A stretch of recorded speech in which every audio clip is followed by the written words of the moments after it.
You all are so Awesome. coming out in the rain. Ma'am. Or Thank you. whatever this is. You're all Mainers. I'm sorry, I'm videoing so much for coming out. My name is Rick Murray. I'm a policy analyst with Maine Policy Institute. We're a nonprofit. We work on public policy to advance individual liberty, economic freedom. We've been very critical of the governor's blatantly unscientific mandates for the last very many months. So I'm glad to see you all here standing up against that.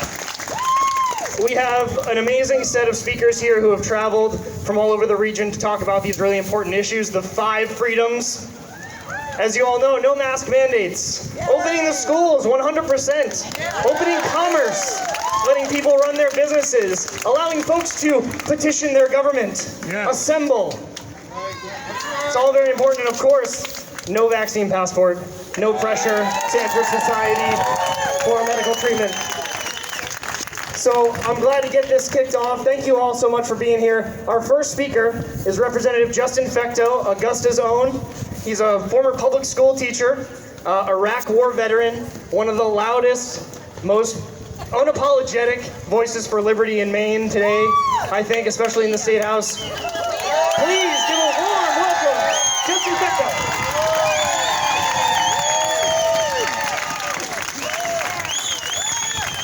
Good evening, everybody. So great to have you guys here. How do you guys feel about vaccine passports? I was on the fence. How you felt? Thank you for telling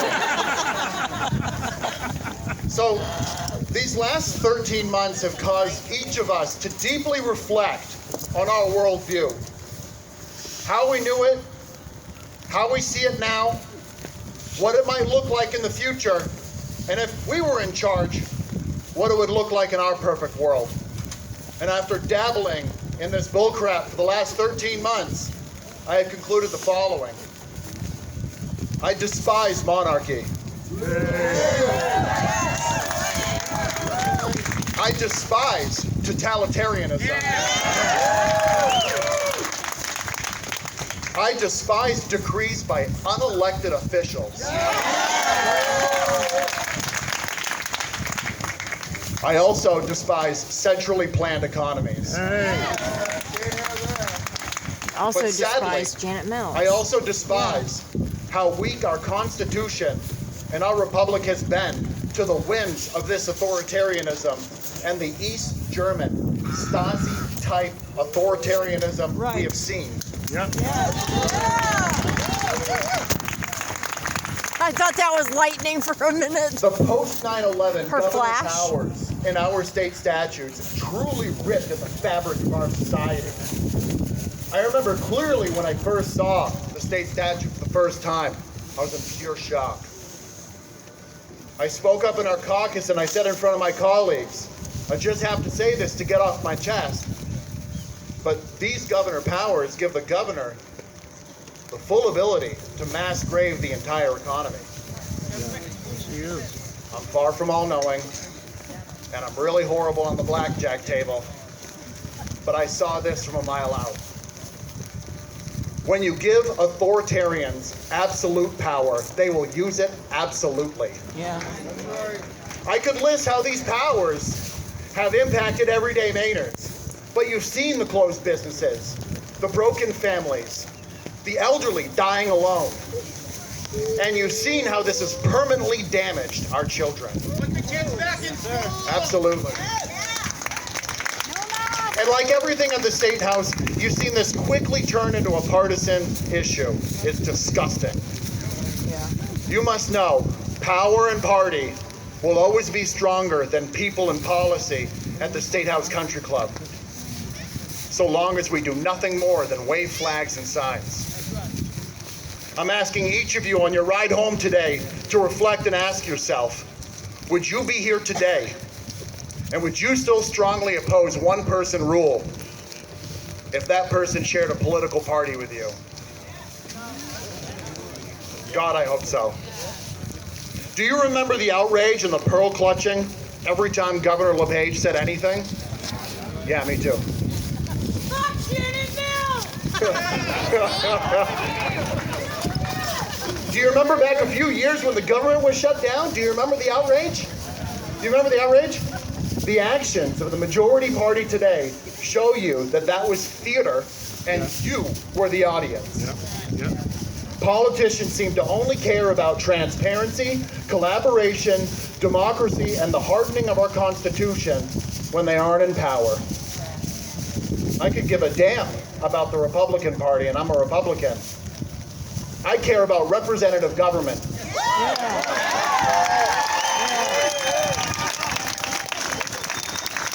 I care about working for all Maine voices to include the elderly, our children, and the disabled. I care about rejecting one-person rule and authoritarianism. We must renew our desire for representative government. We must renew our desire for collaboration and transparency. But thank you. Sadly, the disease of power and working against the Maine people behind closed doors has trickled into this building behind us. Rather than opening up the people's house, the majority party has used it as a safe refuge and a fort to meet behind closed doors, away from the view of the public and from the press, to devise plans without the consent of the public, and spend months on Zoom playing out pieces of a carefully crafted play. It's fake, it's scripted, it's ceremonial. Again, I called this on December 3rd. I said if we refuse to act, the legislature risks becoming nothing more than ceremonial. Here we are. My call to each of you, my homework to each of you is the following. After today, put down those signs and flags. Stop arguing on farce books and run for something. Or wheel. Run for school board and tell the Department of Education to get bent when they put student mental health last. Run for town council and tell those East German sympathizers to sit back down when they collaborate against local families and local business owners. Run for the legislature, and when your neighbors ask you which party you are, tell them whichever one is going to respect the Constitution and all of our people the most.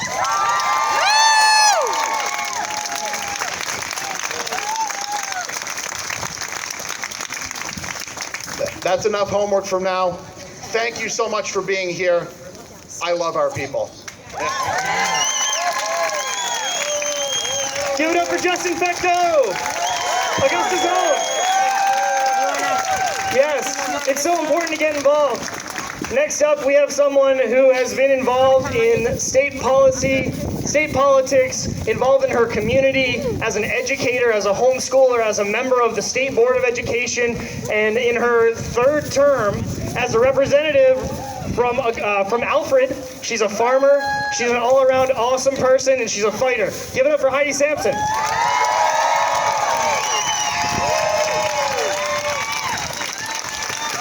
heard her talking. Where's the media? Where are you guys? Over there. Thank you for coming. Somebody's over there. There's about 250 of you here. I just wanted to be on the record.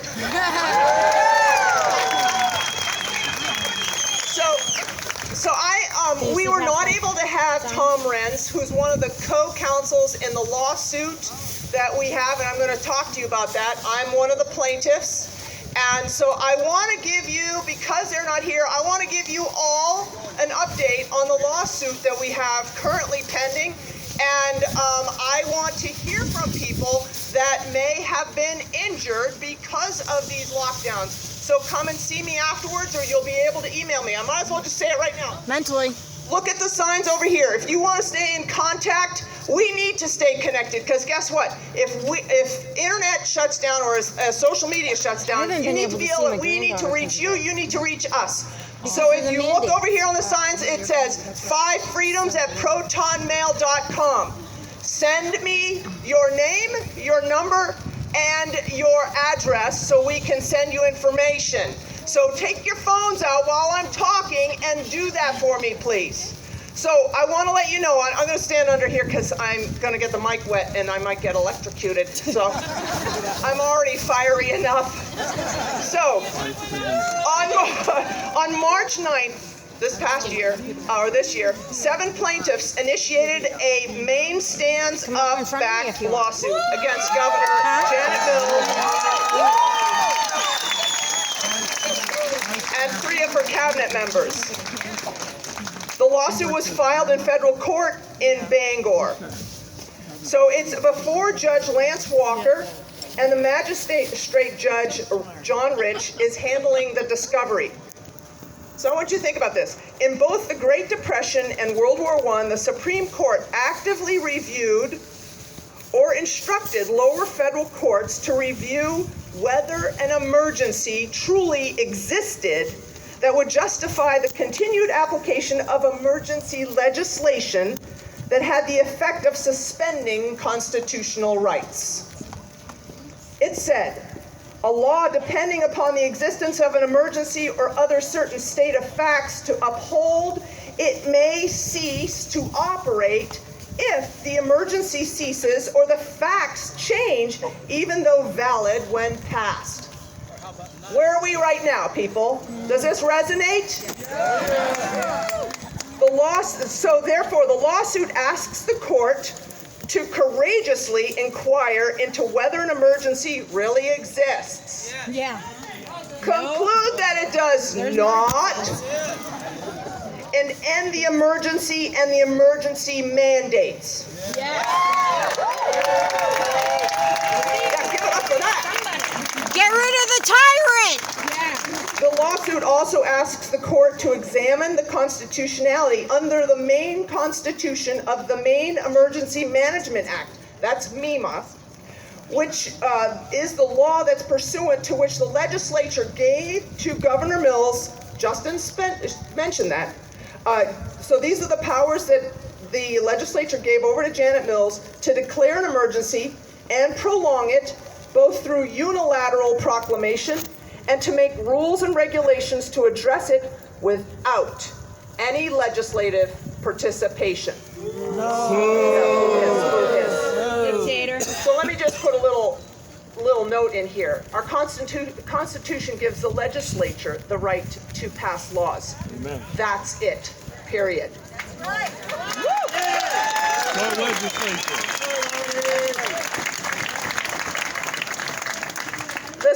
The suit alleges and asks the court to find that MEMA violates the separation of powers required by Maine's Constitution because it concentrates the legislative and executive powers in the hands of a single person. Finally, the lawsuit asks the court to find that MEMA itself and the individual emergency mandates harming the plaintiffs, so this is masks, quarantines, remote learning, business closings, cross-border travel restrictions, they all violate a range of rights protected by the federal Constitution, including, for example, the First Amendment political speech, the First Amendment free exercise of religion, freedom of travel, freedom of movement, right to personal autonomy and bodily integrity. I think that encapsulates the 5 freedoms. What do you think, Naomi? On April 9th, the plaintiffs sought the permission of the court to conduct limited expedited discovery in advance of the time that the discovery is normally conducted. The plaintiffs asked the court to order the Maine CDC to disclose the following: the amplification cycles for each positive PCR test results. Each PCR test conducted by the Maine Health and Environmental Laboratory. It is asking the court to disclose, or the CDC disclose, the death certificates for each death, included in the COVID-19 death count, and information that will help to further identify the primary external laboratories providing the PCR test results to the CDC.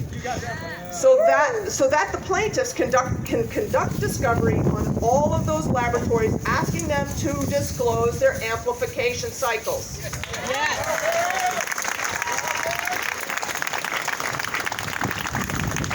Just a little, I have to just add this, a little editorial.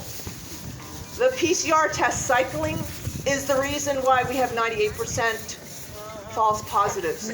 Boo hiss.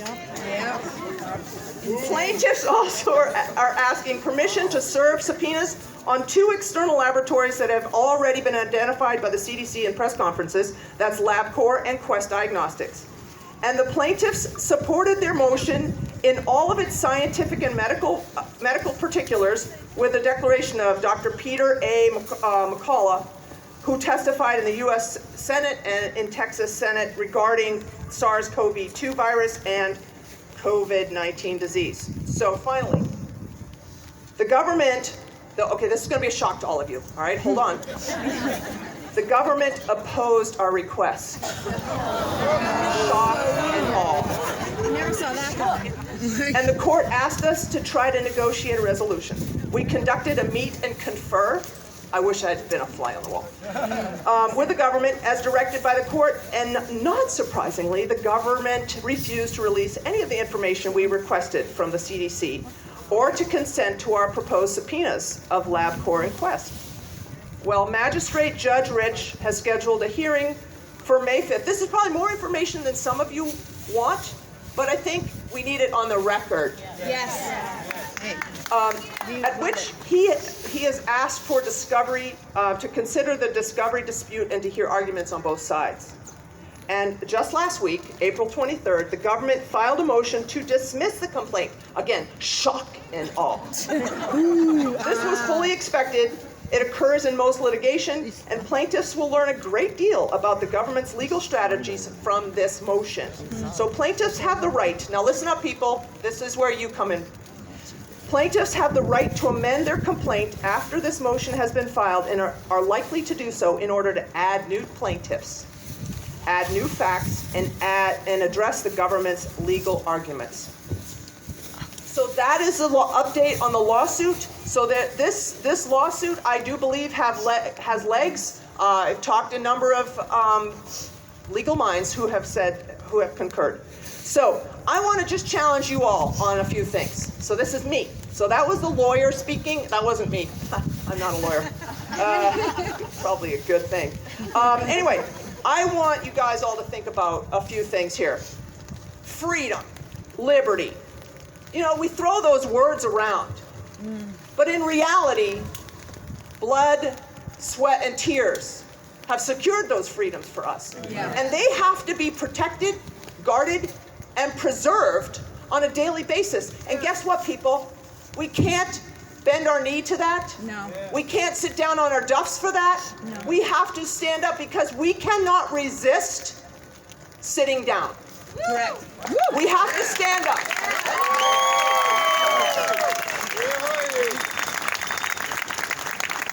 And you all are the key. You all are the key. Because guess what? Our government, the engine of our government is what?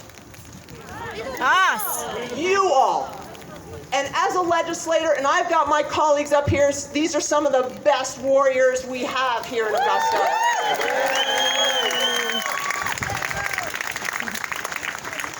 We need you, and we need your help, because together we have to take back our state. Together we have to save Maine. Yeah. So we have all these other things going on, but this is a time for the people to stand up. This is a time for you to lock arms with your warrior legislators, and we have got to get people into office at the most local level. Mm-hmm. You know what? You want to get us, you're either part of the problem or part of the solution. Correct. Your choice. Yes. Your choice. Right. Solution. And you know what? Excuses are nothing but the skin of the truth stuck with a lie. Ooh. So there's a tough truth bomb. So I want no excuses. How can you get involved? Look for opportunities where you can do something. Something is better than nothing. Making excuses and expecting somebody else to do it is not the right answer. I'll tell you that right now. I applaud all of you for coming up here today.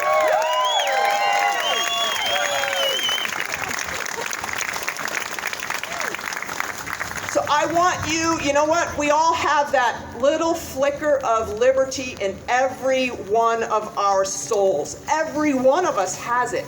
You talk to people who've lived under tyranny, that flicker is there. Yeah. They will die for liberty and freedom. Yeah, they know what. So, our flicker, people, has gotten a little dim. It's time to fan that flame. And get the fire. Think about your family. Think about your kids. Think about your neighbors. Think about your friends. If you care about the future of this state, I'm telling you, you better fan that flame wicked hot. So I want you all to take out your phones right now. Take out your phones. Everybody has a phone, right?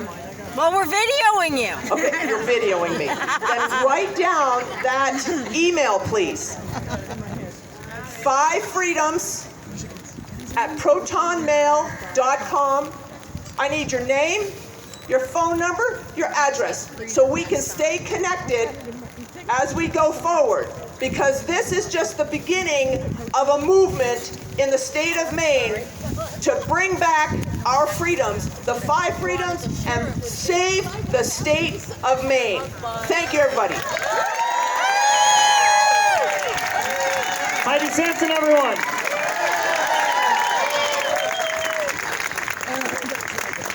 It's so important. You know, at Maine Policy Institute, we're trying to tell people's stories as well. We're making videos about that, so you can go on our website, mainepolicy.org, and we're telling stories about Augusta County, the businesses that have been left behind, the parents who are struggling, trying to get their kids' education on the right track.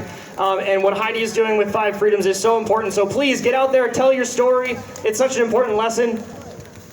Just combating this perversion of science. I think just to mention the whole PCR aspect, we've written a bit about this on themainwire.com. 3 courts in Europe have struck down the PCR standard for use as a diagnostic tool because the inventor, Dr. Kerry Mullis, who passed away about 2 years ago, he said it was never used. It was never supposed to be used as a diagnostic tool. And then if you follow the science, and if you go to the research, you'll find that 1 to 3% of those positives actually have virus that's able to be cultured. And that's at 25 or 30 cycles. Did you know that the state of Maine's test runs to 45 cycles? 2 to the 20th power, so it's a doubling cycle. 2 to the 20th power is 1,000,000. 2 to the 30th power is 1,000,000,000. 2 to the 40th power is 1,000,000,000,000. Our test runs to the 45th power. So it's an order of magnitude more specific than even other states in the union. So just chew on that a bit. So I'm excited to introduce our next speaker, Mr. Kevin Jenkins.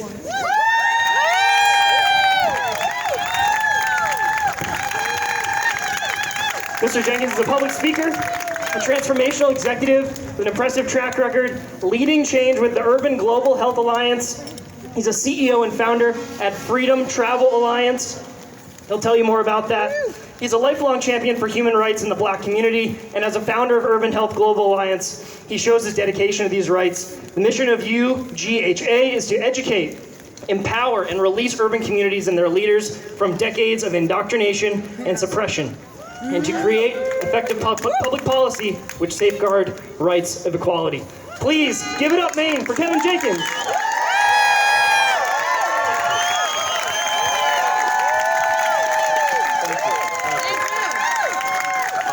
I just want to say, I travel all around the country, and I got to tell you, I'm very proud of these legislators. You should be very proud of them.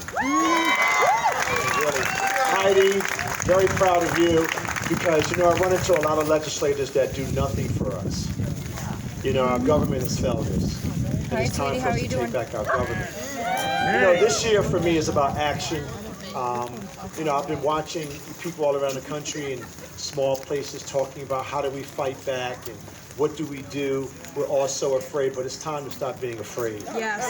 Fear's a liar. You know, I'm not motivated by fear because I always tell everybody I speak to that we need to find our God courage. Yes. And I think it's our time to find our God courage. Amen. You know, Amen. I was in Connecticut yesterday You'll find it. with possibly about 5,000, 7,000 people fighting for their religious freedom. Can you imagine in this country that we're fighting for our religious freedoms, to protect our children? I mean, it's just heartbreaking. Legislators was in that building, not even listening to the people that pay their salaries. Yeah.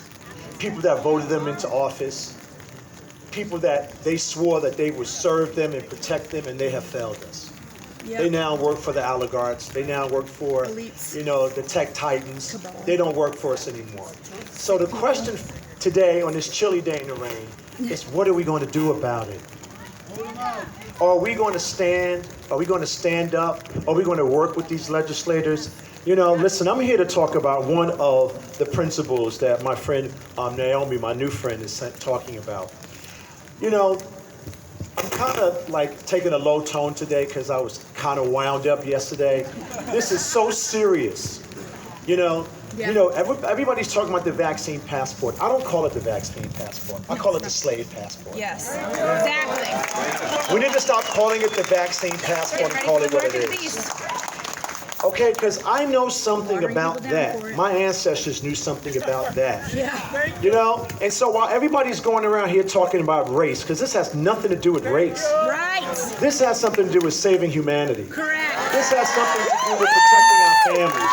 This has something to do with holding dear to the things that everybody, your ancestors fought for, my ancestors fought for. Correct. They fought for that American flag. Yes. Every patriot that fought a war, everybody that stood in the rain during the civil rights movement, they fought for us to be free. Correct. So the question, I have to keep asking this question, what are you going to do about it? Are you going to get on the phone tonight? Are you going to call every person? Are you going to say it's time to walk out into the sun? Or are you going to say it's time to get up and stand strong for our children? Because all of you are in this rain is what's about our children. Our children are doomed if we don't stand up. So it's not the vaccine passport, it is the slave passport. To take everything from you, to strip you of your humanity, to strip you of your love, to strip you of your hope, to trap you in fear. And they've done a good job. Yeah, they are. You know why? Because we got lazy. Yeah. We forgot what this country was all about. And it's not about race. It's about humanity. This whole three-card Monte today playing on us about race, we should be ashamed of ourselves as Americans that allowed it to happen.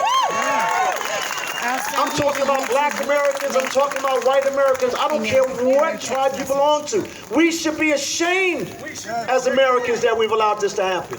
That governor can sit in that building and dictate to us like she's a king or a queen. Or our legislators can pass bills to take away our future. That's our fault. How could they come up with something so insidious to say that who's healthy, who's not healthy, who can breathe, who can love, who can travel? Right. What are we going to do about it? Get up. So this is a year of action for me, and this should be the year of action for you. Because guess what? They've shown us what their action is. They've shown us, they've told us they do not value us. So this thing about Black Lives Matter, I laugh about it all the time. I'm an older guy now. I don't understand what it means to matter. I know what it means to have value. Right. And every one of you in this audience standing out in this rain has value as human beings. Yes. So now, think about this, how we can fool everybody. If we come together, you and I, instead of fighting about what you see on MSNBC, can you believe that? Rachel Maddow down is driving public policy in the country now. It's unbelievable. So here's the deal. I'm going to leave you now. You see these people here? Can you come up here, please, for a minute? Come out of the rain. Come here for a second. I want everybody to see who these people are. These legislators have their finger in the dike. And you need to be standing with them. You need to be showing them respect. Yes. Every time they call you to go after those tyrants in that building, you need to be behind them. Because you don't have many of them. You have black legislators in this country that know something about slavery that have turned their backs on their people. Yeah. They now work for Big Pharma. You have the black church closed up their church and zoomed in Jesus, and then opened up their church and to sell the devil's products. It's disgusting. That's the church I grew up in. That's the church I no longer want to be a part of. No. I want a church that understands the power of God and the power of Christ. I want my kids to grow up in a faithful community. Yes. Not a community that sells death on TV. Right. Somebody just said the other day, kids are going to remember the victims on the street as opposed to remember the good people that are living. Right. So I want to tell you I love all of you. I got to go do a radio show. I don't know what the hell I'm going to say. Just that. But I got to tell you, You are some strong people, and we have to work together. Don't let them fool us. Look, find somebody that looks different than you. Find somebody that acts different than you. Find somebody that you might not agree with and say, if we don't work together, we will not have an America. Now, think of all of those people that died for us. Right. So I always try to give a little story before I go. I'm getting better with it. My ancestors came into this country in the bottom of a ship. And when they came across the Atlantic Ocean, when they came out of the bottom of the ship, they saw this beautiful light, but it was a light of horror. It was not a light of hope. It was not a light of love. But they had enough God courage to know that if they crossed that river when they ran away, that they could fight, come back to fight against injustice. They can come back and fight for the ones they had to leave. Now, are you going to leave anybody behind? Are you going to cross the river? Are you going to cross the river to fight for those people that struggled for you? Are you prepared to do that? So, I'm not going to keep you much longer because I can talk a lot. But I love all of you, and God bless you. I'm moving. I think I'm going tomorrow to Las Vegas. I guess I'll be there. Because I'm going to be speaking to a group of black Americans that believe what you believe. Don't let them fool you. Don't let them fool you. So come and join us at the Urban Global Health Alliance. Beverly Beatty. We started that institution a year ago to work with people like you to change the culture of health in this country. But now we find ourselves in the middle of a storm, and guess what? God is walking with us every day. So come and join us at Urban Global Health Alliance. And I thank you very much. Kevin Jenkins, everyone. Thank you. Liberty is for everyone. It has to be. No matter your stripe, no matter your color, it has to be for everyone. Red and yellow, black and white. That's what this is about. And so I'm so excited because we have a special visitor, Dr. Naomi Wolf, to wrap this rally up for you folks. You'll hear a lot about her history. She was a Democratic strategist. She's been a New York Times bestseller, written 8 best-selling books. She's a CEO of a tech company called Daily Cloud. And in an event last night with legislators, she spoke a lot about how her journey from that world, from the Democratic political consultant world, sort of morphed into this greater family of friends that she's found because she's embraced these core freedoms that we're all here for. And I think that's a great lesson for all of us to reach out to the folks that don't feel the way that we do about every single issue. I think Ronald Reagan said it, I'll work with anyone to do right and work with no one to do wrong. And that's what we have to be about. So I think it's so important to hear what she has to say about that. You know, a lot of our friends on the left, they see the world in terms of oppressor versus oppressed, and I think the state of anything, it has been a system of oppression for a lot of folks in the last year and a half, and so I think we can all rally around that. Please, please welcome Dr. Naomi Wolf.